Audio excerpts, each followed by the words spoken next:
Hello everybody, and welcome to what is almost my new Let's Play. This is going to be a sort of a prequel video to the very last game in the Chzo Mythos series, which as you can see is called 6 Days of Sacrifice. Now before this was released by, oh gosh, what is this guy's name? Ben Yahtzee. Before he released that game, he released some other stuff to sort of preface it. This included 3 text adventure games that are extremely short, so I'll be doing all 3 of them in one video. And they're called the Countdown Trilogy. Each one of them takes place in a completely different setting, completely different time period, but they all connect to the games that came before and to the game that is coming up. I do recommend right off the bat, if you have not watched the rest of my Let's Plays of these games, I recommend you do, because otherwise you won't understand what's going on. These games, of course, are 5 Days a Stranger, 7 Days a Skeptic, and Trilogy's Notes. Watch those first in that order. And then there are these 3 little games, and also in the description below I have put links to 2 short stories that Ben Yahtzee released in anticipation for this game. One is completely unnecessary. It's called Trilogy and the Ghost, and it's just a little funny story about Trilogy's work in the Ministry of the Supernatural, whatever it's called. But there's another one that is interesting that actually talks directly about Chzo and an experience with the creature, let's say, a confrontation. If it can even be called that. And it's a much longer story, but it's very interesting. It's still not necessary to understand what's going on, but it can help. Anyways, without further ado, let us begin. This is August 18th, 1779. This is Countdown 1, The Body. Right now, we are playing as a character that we saw in the last game in Trilogy's Notes. Remember when we got flashbacks of the wood which carried the soul of the thin man? Or the tall man, I'm sorry. I'm trying to remember. It's been so long since I've played those games. The tall man. And one of those we saw a guy who had a harpsichord made out of that wood and accidentally ended up killing his friend because he saw the tall man playing the harpsichord, but instead accidentally shot his best friend, who we see here was named Wilbur. This then led to the tall man appearing before him, the real tall man, and the guy, what is this? Jack Freehorn, that's his name, Jack Freehorn, then knelt before him and promised to make a sort of religion that worshipped him and worshipped Chzo. And this is called the Order of the Blessed Agonies. This was sort of brought up in the last game, but not in very much detail. It will be much more important in the game coming up. But let's see what Jack Freehorn was up to after killing his friend. August 18th, 1779. Just over a year ago, your greatest friend Wilbur was murdered. By you. His brain was utterly destroyed by a clout of shot fired from a flintlock pistol. You can still close your eyes and see the flash of powder that changed your life forever. The gun kicking in your hand as its deadly payload was ejected. His body you then butchered. Every day since then you have laid your hand on the banister as you made your way up the stairs, and every single time the texture of the wooden grain has reminded you of the axe handles you held it and brought it down again and again on Wilbur's form, reducing his beautiful hairless body to sweating goblets of shapeless meat. The figure in black like an elongated shadow at sunset stretching across a grave. You remember him, too. You remember falling to your knees and spouting every plea that came to your mind, desperate to be spared his wrath. Satisfied, he vanished, and you gradually began to convince yourself that he had never appeared at all. You disposed of Wilbur, took his friends and relatives that he had moved permanently to France, and you allowed yourself to forget. Until he came back. July 28th, 1779. A year to the day. He came back peering eyelessly at you from across your bedclothes. The prince, the tall man, never speaking, rarely moving, but somehow getting his message across with ease. In return for your life, you, Jack Freehorn, owed him and his fetid master an obligation. All you had to do was follow their instructions. This was 21 days ago. Tonight you will complete the task you were given. Perhaps then you will be free. Perhaps after tonight you will sleep easy once more. Countdown 1. The body. So we begin in the harpsichord room. This is the harpsichord room. You persist in calling it that even though the titular instrument has long since been smashed to bits, and its dreadful curse. You must admit that the room is quite devoid of life without you. You even tore the curtains from the windows after that terrible night, lest the slightest stain of Wilbur's blood incriminate you. Now the only features are a decorative end table in the corner, a set of stairs leading into the room above, a trapdoor in the floor, and a door in the east wall that leads outside. On the end table is a bottle of rum. So I believe what I want to do is say verbose. Body's noun verbose, which always gives long descriptions of locations even if you've been there before. Yeah, so that just like reminds you of where you are in its full description.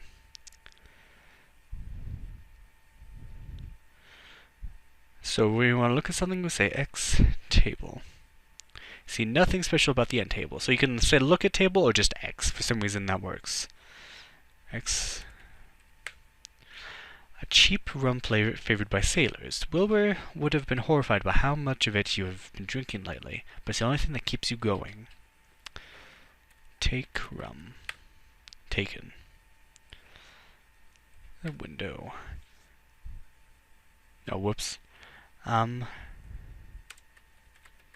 There we go. It's a dark night out and the panes need cleaning, so you can see very little. So let's go east, and by east you can just press E. You have no intention of going out tonight. You don't want to risk having to field awkward questions from your landlord again. Okay, so we can't go east. Let's go up, which you can just do U. And we are in the bedroom. The bedroom was never well maintained even when Wilbur was alive. Now it hasn't been cleaned for some time and thick films of dust and filth cover everything. You're almost certain rats are getting in, but you cannot bring yourself to care. Only the ancient bed and your old writing desk show any sign of recent use. On the bed is a blank page. So let's look at the bed. Can't remember when you last had a full night's sleep on it. The old smell ingrained in the sheets and mattress bring bad dreams. Let's look at the page. A piece of unadorned paper. It was suggested to you to acquire some writing material. Okay, let's grab it. Let's look at the desk. Once the desk was covered in papers, correspondence, and texts, as recently as a year ago when you were still excited by the supernatural. Now the surface is practically bare, your files all thrown into a fire long ago. There is a single drawer built into the desk. Open desk. You open the drawer, revealing a quill pen. Look at the pen. You used to use it daily, penning articles and letters to like-minded occultists worldwide. You haven't taken it up in a long time. Let's take it up now. Taken. And let's go down the stairs. And down once more to the basement. You have been spending an increasingly large amount of time in the basement. The once intimidating rock walls and ancient foundations of previous buildings now seem familiar and comforting. The only way out is a well-trodden set of stone steps leading upwards. Dominating the large space of the basement is an unusually oversized coal brazier, to which number 12 is securely chained. The pillars stand ominously in the corner of the room. You can also see an instruction scroll and a blade here. Number 12 is sobbing miserably to itself. What's going on here? So let's look at the brazier. Circular bed of glowing coals covered by an iron grill. You had to get it specially made. Let's look at 12, whatever it is. You picked it up from a notorious end just off the Liverpool docks. It has already been here for the required 15 hours and is looking rather scarred and blackened from the coals. Oh, that is creepy. As you can guess, 12 is a person, but Jack Freehorn insists on calling him or her an it to disassociate himself from this person.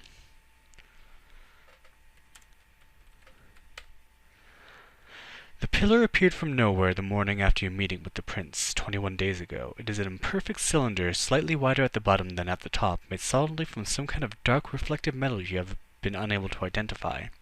There's a small vertical slot in the base about 3 feet above the ground. What about that scroll? It was given to you by the prince, and you spent an entire night translating it from what you think was ancient Gaelic. Find ye 12 of impure mind. Teach they the pain of fire and flay. When broken they, take up thy blade, then cut they mind and soul away. Place thy blade into the pillar, their mind and soul within shall stay. When 12 are dead, take up thy pen, write what ye hear, till ends the day. So these are instructions, and it looks like we are on the 12th person.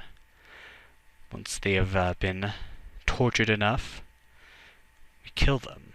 Put the blade in the pillar, and it says within their mind and soul shall stay, which is creepy. And then we write something. Next, let's look at the blade. You found it lying in Wilbur's pillow the morning after the tall man appeared to you. It is a long decorative blade with 2 absurd points on the end, like the teeth of a key. You are certain that the strange metal from which it is forged cannot be found anywhere in the universe of technology. Number 12 whimpers in agony. Take blade. Take it. Number 12 fights uselessly with its restraints. And kill 12. You're not sure you can do it. Number 12 is staring up at you in terror. Perhaps there's some sort of restraint left in you, and if so, you must be free of it to complete your task. So how do we do that? We have some rum. Let's drink it. Take a large swig of rum and feel a little better. You could use another one of those. You take a large swig of rum. Suddenly you feel distant from the world and have fewer cares. And now, you thrust your blade downwards, expertly guiding it between number 12's ribs into its heart. You hold it in place for several seconds, although the heat burns your hands, while blood geysers up along the blade. Number 12 shudders as if in the throes of orgasm before its scream dies in a wretched gurgle and its eyes turn inward. For a moment the blade appears to glow ghostly blue.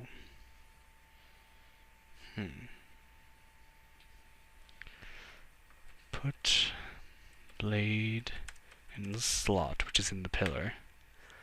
You slide the blade into the slot at the pillar's base, and it glides in smoothly. Almost immediately, arcane symbols appear and disappear on the pillar's surface, each one glowing brightly for a moment before fading away. You find yourself unable to remove your hand from the hilt of the blade as the slot glows white-hot, spits sparks, and a searing pain runs up your arm. After a minute that feels like 10, the light fades and you are able to wrench your hand away. You clutch your wrist and fall to your knees as smoke rises from the black pictogram that is now permanently scorched into the flesh of your palm. A circle containing 4 triangles arranged around a square. As you stare at it, you fancy you can hear voices, a dozen agonized souls screaming in unison, faint and quavering as if trapped at the bottom of a steel well. At first you think you are coming from the pillar, but it quickly becomes clear that they are everywhere, all around you, filling the air and choking you. The voices sing of strange events that have yet to come. A ship, a cursed house, a man in a hat lying dead on a tree stump, a man wrapped head to foot in bandages, floating a foot off the ground. Words and images fill your mind like a pregnant mother, and you feel you must let them out. So we've seen the ship where that crate was that was made from that wood, a cursed house from 5 Days a Stranger, a man in a hat lying dead on a tree stump, Trilogy. But this one, a man wrapped head to foot in bandages, floating a foot off the ground. What is that? Oh well. There is but one thing left to do. Right on page. The prophecy of Chzo bursts from your mind to the pen. Even as the nib scribbles across the page, you realize the enormous weight of importance carried by the words that you imprison in ink. You write. For a day and a night you fill page after page with the prophecy of Chzo. By the end of it, tears are streaming down your face because you know that your obligation is far from fulfilled. Now when you pledge yourself for eternity to the prince, he very much intended to make the most of the offer. The Book of the Bridge, Chapter 1. After 10 years all was in readiness for the construction of the bridge, and the prince watched as the bridge-keeper stood on both sides of the dark ocean, awaiting the time when the great undertaking could begin. So remember, the prince is the tall man, and the bridge keeper is the Defoe child, the one who wore the welder's mask. I forget his first name. To the house of the bridge keeper, which was the mind of the bridge keeper, had come many thieves, and the bridge keeper had borrowed from the power of the prince and thrown down these thieves. Truly did they know the name of the king. And then there came a family of thieves to the house of the bridge keeper, which was the mind of the bridge keeper, and the family of thieves numbered 5. There was the spying thief, who came to the house of the bridge keeper to learn the secrets of the prince and of the order, a pawn of masters who would pervert the glorious scheme of the king.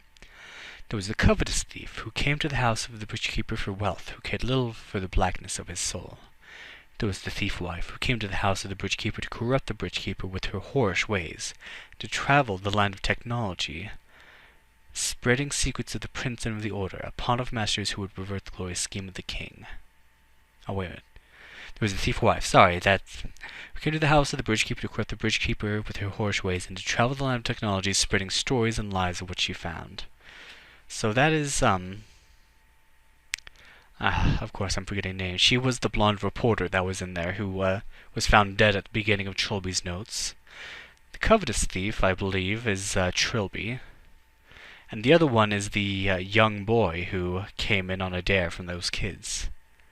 Or perhaps this is the one. There was the thief's son who came to the house of the bridge keeper in innocence. Oh, this is the kid. But the bridge keeper would not spare him, for the children of thieves will live to corrupt the children of the righteous. Lastly, there was the cunning thief, who would not tell of his purpose or his name, but the prince gazed upon him, and the prince said, "This cunning thief, who sups with most unworthy company, is the one who will guide the bridge keeper to his destiny, and so I will have him be spared the wrath of this house." And the family of thieves sat together to dine in the house of the bridge keeper that was the mind of the bridge keeper, and the wrath of the house fell upon them. You have written the prophecy. And that is the end of the first of the Countdown Trilogy, The Mind. And don't forget that the house in which Defoe died was, in essence, the container for Defoe's mind, for the bridge keeper's mind, and it was destroyed in that fire. So what about the soul? So here is the second part. This takes place January 17th, 2189, so quite a bit into the future from the last game, but still in the past from 7 Days a Skeptic.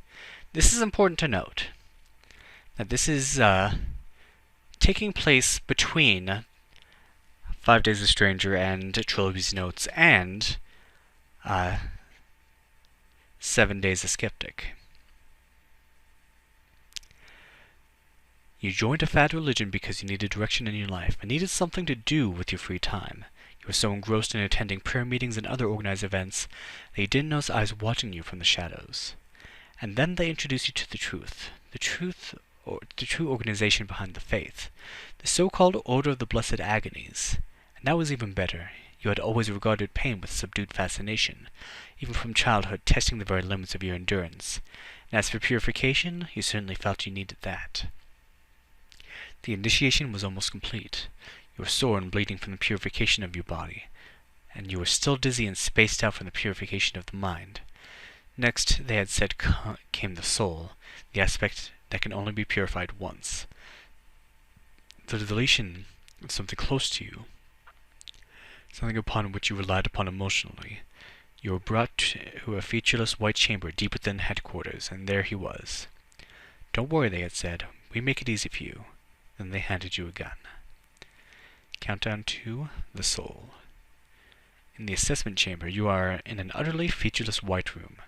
Everything is painted a flat, spotless, shining white.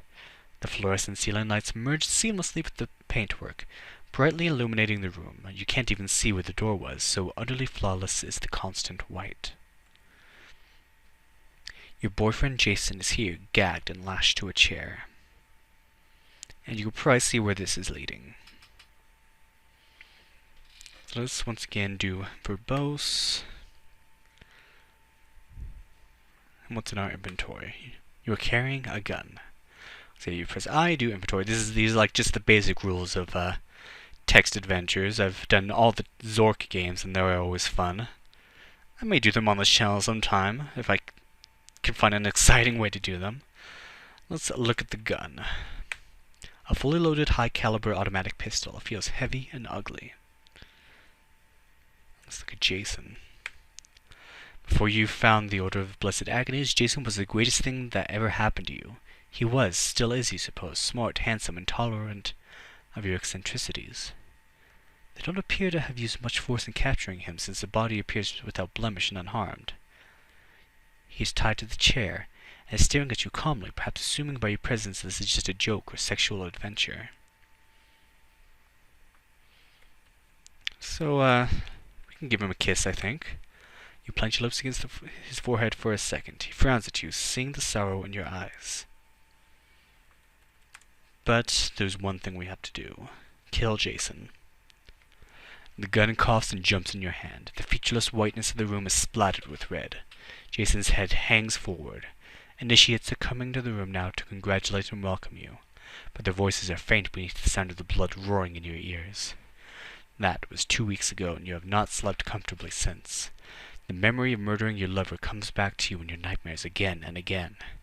After moving into the female dormitories at Order Headquarters, it only took a day for you to realize that becoming a cultist was the stupidest thing you have ever done. The bad nightmares are the ones where you simply relive the murder. The worst ones are the happy ones, and those Jason is alive, you never joined the Order, and the two of you have a wonderful house and a happy marriage. Then you wake up again in the militaristic cot of the Order dormitory, and all you can do is stuff the corner of a pillow down your throat to muffle your sobs. One of those dreams had just jerked you awake. You lay musing on your own foolishness for a while, until it became clear that you would never be able to go back to sleep. You decided to pop outside for some fresh air. The women's dormitory, there is a fairly large and elongated room with most of the available space filled by bunk beds. In the twilight, you can just about see the snoring forms of the other female cultists, their chests rising and falling with their breath. A glowing rectangle indicates the presence of a door in the southern wall. And what about these women? You wonder if they remembered their initiations. You wonder if it haunts their dreams as much as it does yours. Another way you can go is south. Hallway. Everything in the Order headquarters is so infuriatingly clean. The floor is shiny and reflective, the walls light and cheerful. Absolutely nothing indicates that it is owned by a murdering, pain-worshipping cult. Double doors to your west lead to the courtyard, while ordinary doors lead to the north, east, and south.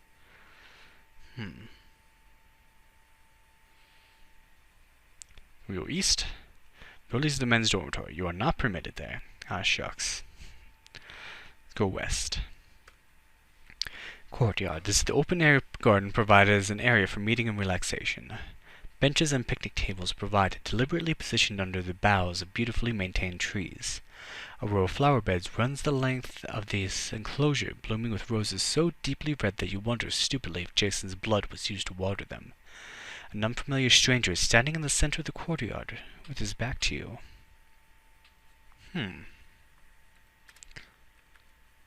Let's look at this guy. He is wearing a red robe which could possibly have once been the robe of a member of the Order. However, the cowl and sleeves appear to have been torn off. His head is completely bald. Suddenly the stranger turns around. "Delia," he says. "Delia Renew." You start at his sudden movement, but manage to find your voice. "How do you know my name?" "I know many things," he replies, as though this were an explanation. "I also know that you murdered your lover and are filled with regret. You want to redeem yourself, do you not? You wish to be forgiven for the life you stole." All you can do is nod dumbly. How could he possibly know this? You never mentioned your feelings to anyone. "I am an enemy of the Order," he continues. "My organization is building a case against them. If you can help us, we will protect you, but you must do something for us first. Are you willing?"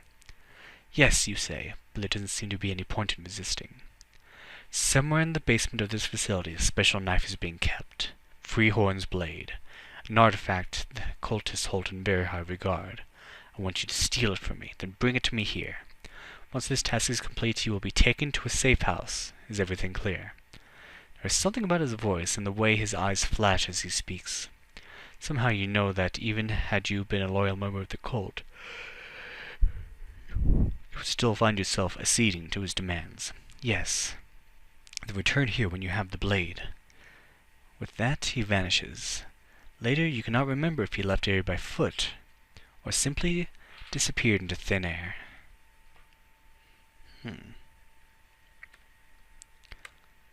So let's go back to the hallway, and now go south to the stairwell. You're standing at the top of a wobbly metal stairwell that leads down to the basement of the facility. For some reason, there are traces of sawdust and rock dust up and down the steps. From below, you hear the occasional ominous creak of metal. The door to the rest of this facility lies north. Well, let's go down. You're in a small, dingy, connecting hallway. From the undecorated walls and narrow movement space, you get the definite impression of an underground bunker. Although the ceiling is surprisingly high, a set of metal stairs lead back up to the main facility, while metal sliding doors light to the north and west. Let's go north. Museum. This is a small, dimly lit room which seems to have been put aside as a museum or display room. Privately, you consider it another testament to the collective self-righteousness of the Order. The display seems to be incomplete. The only features are a magnificent painting on the north wall and a pedestal in the very center of the room. The only way out is to the south. On the pedestal is Freehorn's blade. You can see a page here. Let's look at the page. It's a page from the books of Chzo. You'll be able to read it if you picked it up. Oh, okay. Take page. Read. The Book of the Bridge, Chapter 2. The spying thief came first to the bridgekeeper and was greatly consumed with fear. I know you, bridgekeeper. I know the scheme of the prince that allows you to remain after death. I know this house that is your mind. I know all this, and I will foil your plan. And the prince knew that the spying thief spoke the truth, and allowed the bridgekeeper to throw down the spying thief, and truly did he know the name of the king. And when he saw what had become of the spying thief, the covetous thief was consumed with fear. And with fear came rage. I will not follow the spying thief in death. I will not follow. I curse this house and all of us, for in a sin we have cursed ourselves.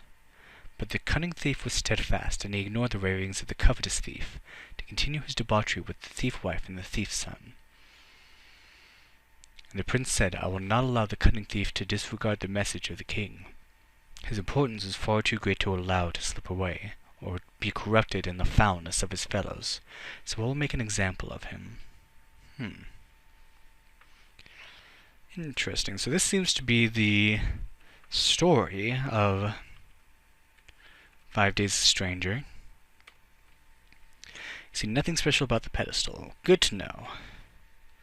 Look at the blade. It's a blade with 2 large teeth at the end, like a key. It's absolutely ancient, probably close to 400 years old. The blade is still free of any dirt or rust. The metal shines and shimmers in a way you've never seen metal do before.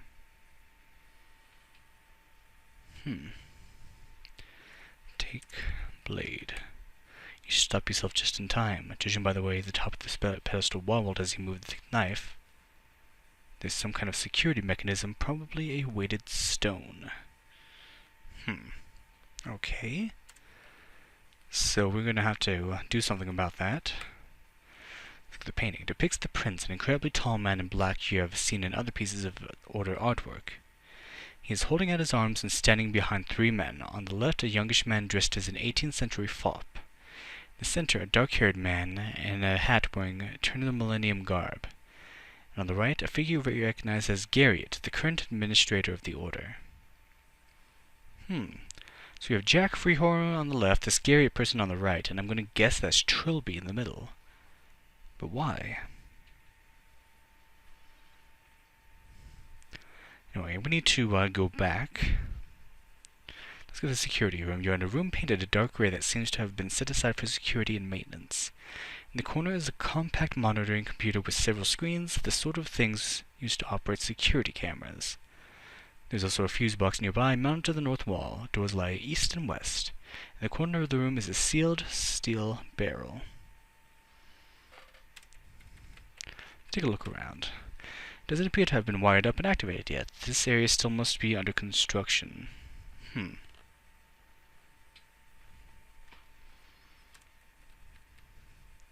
fuse box. Doesn't appear to have been wired up or activated yet. Okay. The lid is sealed quite tightly. It appears to be emitting a thick stench of petrol fumes. Open barrel. Lid is sealed on too tightly.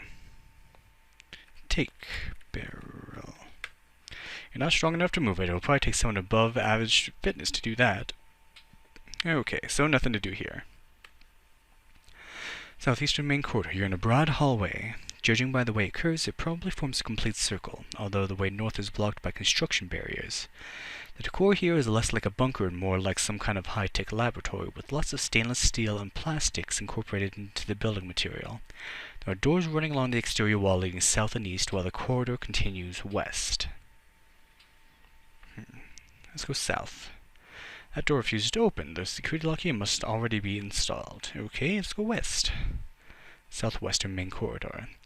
You're on the southwestern corridor of a wide curving hallway which continues east and north. More interestingly, there is a large heavy steel door installed into the interior of the wall to the northeast.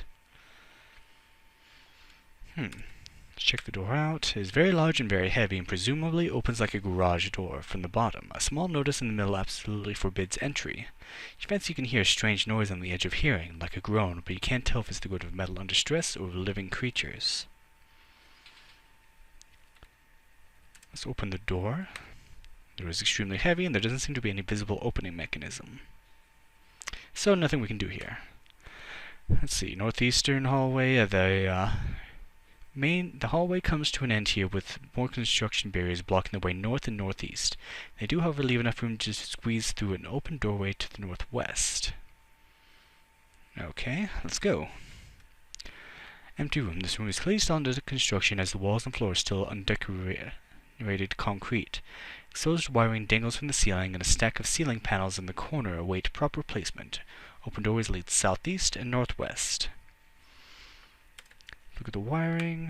You see nothing special about the exposed wiring. Panels.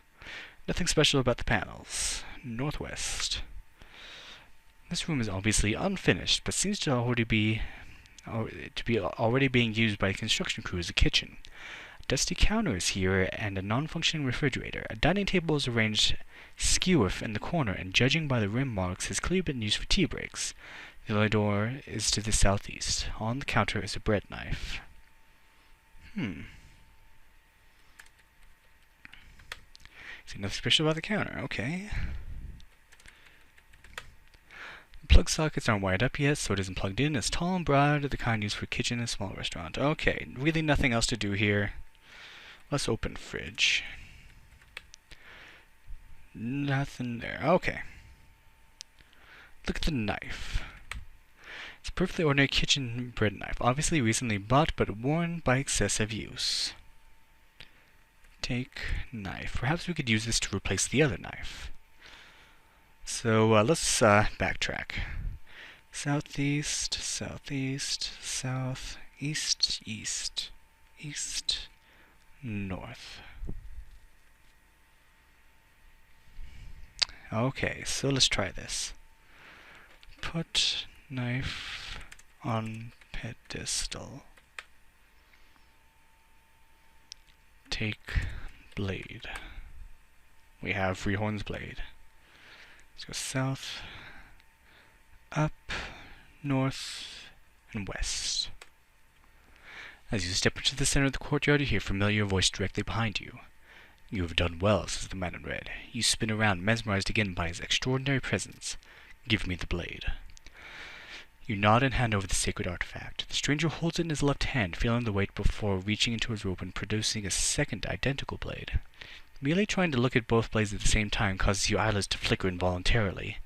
It is now you realize that there are two blades, both the same blade which he is holding in both hands. Now, with no apparent effort on his part, you only see one blade which he stores in his robe. What happens now, you ask? Now, he seems momentarily confused by the question. Now your part in this course of destiny is over. You are free to do as you please. Your life no longer has any specific purpose. But it would certainly be possible to exist. But what about the safe house, your organization? You said you would protect me. There is no organization and no safe house. His image is already fading, taking the blade with him. I apologize for deceiving you, but the redemption you seek for your selfish act of short-sighted butchery is not in my or anyone's power to give. Evil like that, Miss Renault, must be suffered for. And then he is gone. In the morning, the disappearance of Freeholm's blade sends a shockwave through the Order of Blessed Agonies. It is not too long for even an amateur investigator to gather the evidence needed to convict you, and the thought of what a pain worshipper would do to a person as punishment sends shivers down your spine. Fortunately, by the time they find you, you are already 6 miles away, fatally crumpled up inside the wreck of a stolen car. The Order of Blessed Agonies, robbed for the second time, bitterly continue their construction. And that is the soul. So is the Order of the Blessed Agonies a symbol for the soul? For the soul of, I believe it's John Defoe. Is that his name? I think it was John Defoe. Interesting. Anyway, one more to go, and this one's actually pretty short. This one, the final one, is the mind. We're on February 3rd, AD 2386, which actually takes place after 7 Days of Skeptics, so this is way, way in the future. What we're doing here, I'm not sure, because the last game, 6 Days of Sacrifice, actually takes place a little bit after the one about the mind in the late 2000s. So let's see what this has to offer us. February 3rd, 2386, the double doors of the New Delhi Mental Hospital hiss closed as you step into the lobby. The weight of the mail satchel cuts into your shoulder. Just as you did 20 separate times during the shuttle ride here, you wonder how you got into this mess. A man in red assured you that there would be further instructions when you arrived, but hadn't elaborated before disappearing into the shadowy alleyway where he had requested to meet you. You almost didn't take the job. You're not in the business of delivering the parcels of homeless weirdos in tattered rags. But that had all changed when the weirdo had produced a wad of cash as thick as your thumb. Had you not been so tired, you probably would have asked where the money had come from. But there was something about the man in red's voice, so smooth and charismatic, impossible to resist. Kind of like what God's voice must be like. Not merely instructing or requesting, but simply stating how things were going to be, like he knew everything. Forget it, just another job. Get the instructions and deliver the parcel, and enjoy the money and forget about weirdos in red. Countdown 3, the mind. Everything about the New Delhi Mental Hospital screams surgical. The uncarpeted floor is so sterilized you almost feel guilty walking on it. There are no corners in the architecture. The walls are curved and smooth, painted with an insipid pastel blue. The room stretches hugely off in all directions, with the exit doors to the south and archway labeled Cell Block 1 to the north. Okay, let's go into our inventory. You're carrying a parcel. Let's look at it. What could it possibly be? There's no address. The weirdo in red just told you to bring it to the hospital and wait to be instructed on who to give it to. Let's go east. Outside the elevator, you're outside the main elevator that can take you up to any of the 30 floors that make New Delhi Mental Hospital one of the better-equipped loony bins in the United Coalition. Nearby is a small lounge area with a ratty-looking sofa and coffee table. On the coffee table is a page. Let's take a look. Looks like a page drawn of some kind of religious book. You would be able to read it if you picked it up. Take a page, read, page. The Book of the Bridge, Chapter 3. And so the prince bade the bridge-keeper to touch the cunning thief, and at their conjoined hands the covetous thief was thrown down, and truly did he know the name of the king. And the cunning thief wept aloud, Why have I been made part of this great evil? To have been murdered with my hands, and to have been made glad of mindless destruction through my own eyes. I curse this house. The prince was rightly pleased. The cunning thief now sees our message, and will guide the bridge-keeper to the first of the 3 constructions. Henceforth the cunning thief shall be the guide. And the guide who was the cunning thief gathered together his thief-wife and thief-son, and in the house that was the mind of the bridge-keeper they called to their host. But the bridge-keeper was fearful, for the guide had clad the thief-wife in the vestments of the father, and the thief-son in those of the brother, and the bridge-keeper sobbed in his confusion. The guide put fire to the bridge-keeper, and the body of the bridge-keeper was destroyed utterly. and the mind of the bridge keeper was destroyed by 1/2, and across the great dark ocean 1/3 of the bridge appeared. And the king said, I see the bridge, but it is only 1/3. It must be complete before I may attend the land of technology. You faintly hear the telephone ringing. Interesting. So, let's go west, and west again. You're standing at reception, leaning over the desk with your elbows resting on the surface. Much of the wall before you is decorated with the suitably pacifying work of 2D art. Sitting askew on the reception desk is a white plastic telephone. The telephone is ringing. Well, I think we have time. Let's look at the art. Merely looking at the painting fills you with a sense of wonderful serenity. That's good. The desk. Certainly a lot nicer than the desk back at the office. This must be one of the higher rent nut houses. And that darn phone keeps ringing. You weren't aware that anyone still used audio-only communication. Maybe it's a conversation piece. Remember, this is the future. Take phone. You pick up the phone and hold it to your ear. A familiar voice says, the occupant of cell 105 is the recipient. Do not let the guards see you. You will receive more money as soon as the parcel is delivered. They hang up before you can say anything, and you replace the handset, baffled. Well, let's deliver this thing.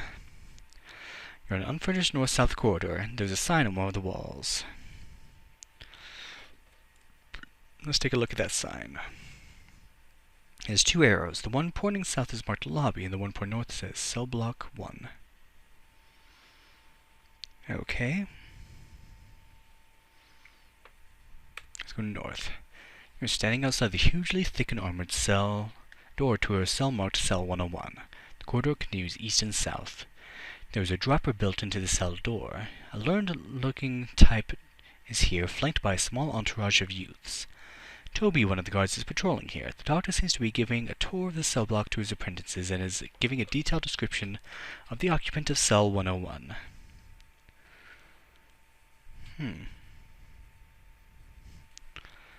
Look at Toby.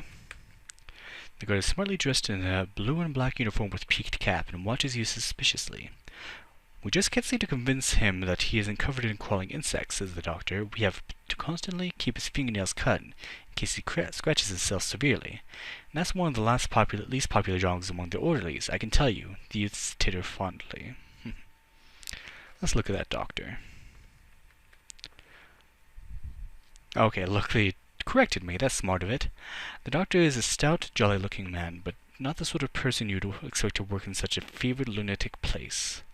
He and all the students he is escorting are wearing white lab coats. The doctor and his entourage move east. So let's go with him. You're standing outside a hugely thick and armored door to cell marked 102. More cells lie to the east and west. A lone-type doctor. Dropper. Okay. I'm afraid most of the rest of the cases in cell block 1 are rather textbook. Certainly nothing worth wasting your precious time by giving full description. The doctor pauses to push his spectacles back up his nose. There is one exception, however. I think you'll find this the highlight of the tour. Look at entourage. The doctor is a stout... Oh. Okay, well, let's just keep following him. Go east. East.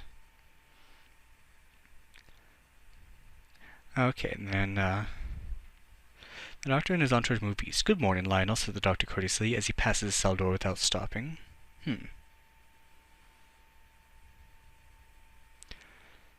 And east again. It's of course our resident celebrities, says the doctor, taking up position next to the people. An attractive young female student peers in the cell's occupant. Recognition lights up her face.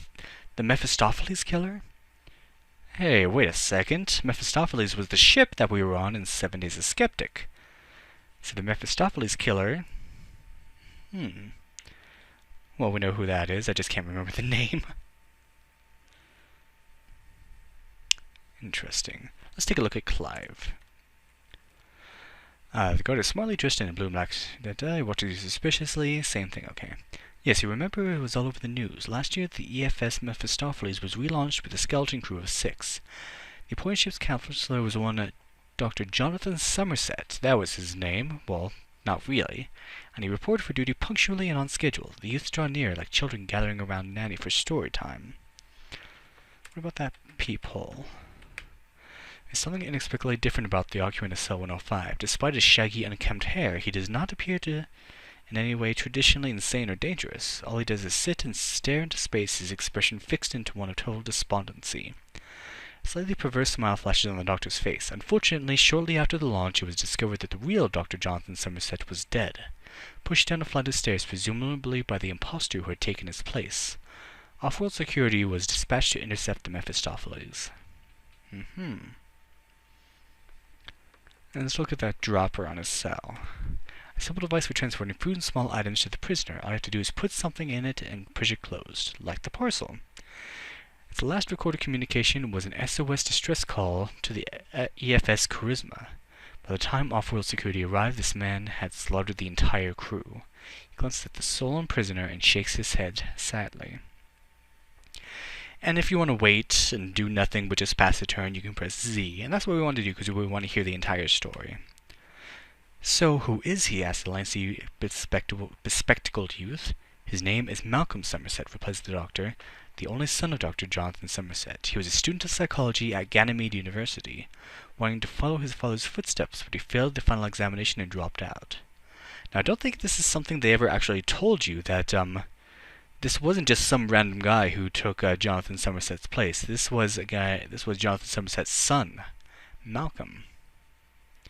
Because the only thing we see is that they arrested him saying, the real Jonathan Somerset was dead, and Malcolm just says, I just wanted to go to space, that's all. And so we just think it's some random guy who took his place. But that is not the case. The doctor's eyes never leave the patient in cell 105 throughout his speech. There is a note of remorse in his voice. It seems becoming a shipboard counselor was his dream, and when his father was called up, he couldn't hold in his jealousy. The interrogative youth in spectacles poses the doctor another question. So why did he kill the Mephistopheles crew? It's partly why he remains under psychiatric study, comes the answer. It's a complete mystery. Of course he did not, but yeah. His profile is completely inconsistent with a spree killer. The best theory we have is that he was found out and killed out of desperation. That doesn't fit the demented creativity, the sheer bloodthirsty relish with which his crewmates were slaughtered. The doctor's expression is suddenly very dark. Oh yeah, it was gross. One man was impaled, another was blinded, the first officer had her head twisted right around. Many of the corpses were dismembered and stitched randomly together into Frankenstein-like monstrosities. He takes a moment to watch the horrified faces of the students, to let them gawk through the peephole some more, trying to imagine how the silent creature before them could have committed such things. Certainly not the actions of a man simply trying to cover up a far less serious crime. Now, if I recall correctly, this guy destroyed that little totem that held John Defoe's soul. Remember, he put it into that thruster. And the body, as we might remember, was destroyed when that house was destroyed in 5 Days a Stranger. So that only leaves his mind. What is it that represents his mind? But let's leave him for the moment and move on, says the doctor, as he and the students move westwards with obvious haste. Now, Clive is still here, so we need to wait for him to leave.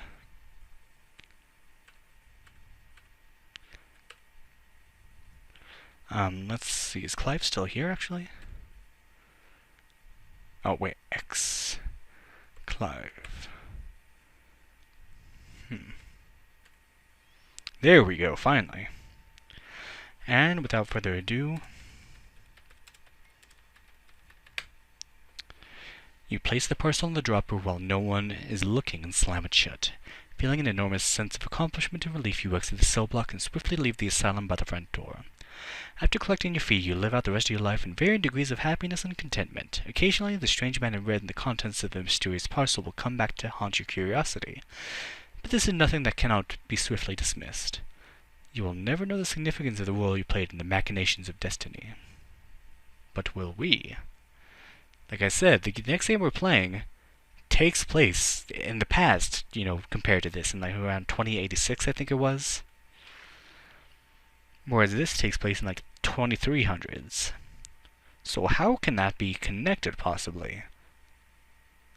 Well, pretty soon I'm going to start this new Let's Play for real. And it will be 6 Days of Sacrifice. Thank you all for watching, and have a good day.